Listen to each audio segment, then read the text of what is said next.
Samantala, umaarangkada na po ang konstruksyon ng ilang mga railway project ng gobyerno.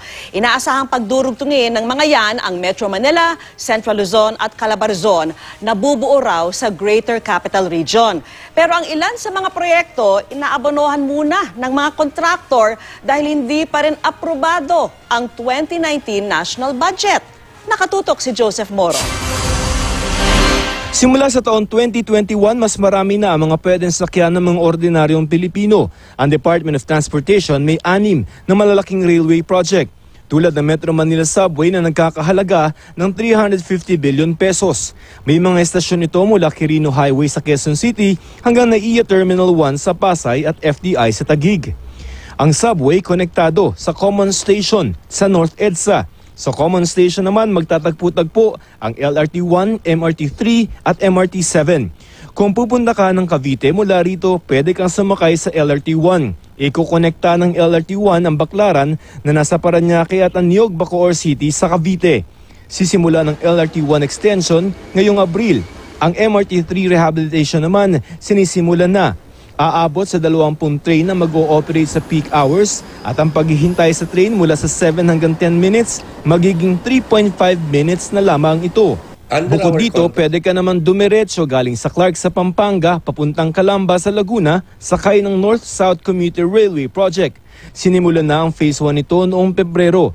Kaya sa halip na Metro Manila, magkakaroon na ng tatawaging Greater Capital Region.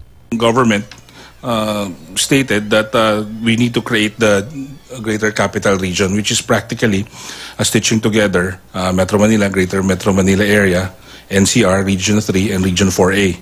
And together, they can be a cohesive political, economic, social unit. Ang mga proyektong ito gumagalaw naman daw pero pinaabonohan muna ng gobyerno sa mga kontraktor. Ang dahilan, hindi pa naipapasa ng Kongreso ang budget sa Pangulo para mapirmahan niya ito. Ayon sa DOTR, hindi pa nababayaran ng gobyerno ang advance payment para sa MRT3 rehabilitation, subway project at maging sa PNR Bicol project. Ito raw ang dahilan kung bakit mukhang wala pang nangyayaring MRT3 rehabilitation. Batid naman po natin na meron pong kaunting hinihintay doon sa ating budget po para sa 2019. Umaasa rin daw sa 2019 budget ang karamihan sa pondo para sa subway project. Sabi ng DOTR, pinauubayan nila sa Kongreso kung kailan nila maibibigay ang budget para mapirmahan ng Pangulo pero hindi raw nila alam kung hanggang kailan pwede mag-abono ang mga kontraktor nila. Sabi ni Senate President Tito Soto, hinihintay pa nila ang Kamara na i-transmit ang budget sa kanila. We are now actually ready to print the budget. Plano sana namin around March 10 or March 11, nasa Malacanang na. Joseph Morong, Nakatutok, 24 Oras.